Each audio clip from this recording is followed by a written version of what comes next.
mabuhay at masaksihan natin. Gayon din naman ang 50th wedding anniversary ni na Frances sapagkat sila nag-celebrate na po ng 25th wedding anniversary. So, kami pong in full force ang Lopez sa pagsuporta sa kasal ni Popo kahit po may mga iba't ibang kadahilanan ay pinilit namin makarating at masaksihan ang kanya. Magandang hapon sa inyo bago kasal. Ang nasabi ko lang sa inyo, ang kasawa ay hindi biro. Maraming pagsubok ang inyong mararanasan. Simula ngayon hanggang sa humapapangin ito sama. Ang masasabi ko lang sa iyo po,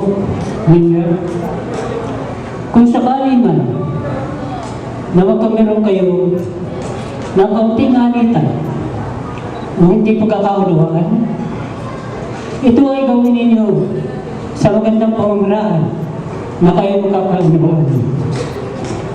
Kung isa sa inyo ay nagagalit, huwag ninyo susuklihan ninyo ng isa rin pagkagalit. At kapag si Linda naman ang nagagalit, ay huwag mo naman susuklihan din ng pagkagalit. Gawin ninyo na magkameron kayo ng magandang pagkakaunawaan at magkasundo kayo sa gabi ninyo gawin nang kayo ay namamahinga na. Sapagkat magandang magkaunawaan ang isang mag-asawa kung kayo ay nagbibigay ng magandang pagkakaunawaan sa pamamagitan ninyong pagpapaliwanag. Alam kong mahirap gawin ang isang pagpapatawad, lalo pa malaki ang naging kasalanan ng isang asawa. Kaya lalo ito ay nagagamot sa isang pangunawa at pagpapambuhat ng isang lalaki na kung ang babae ay nagagalit sa kanyang babae.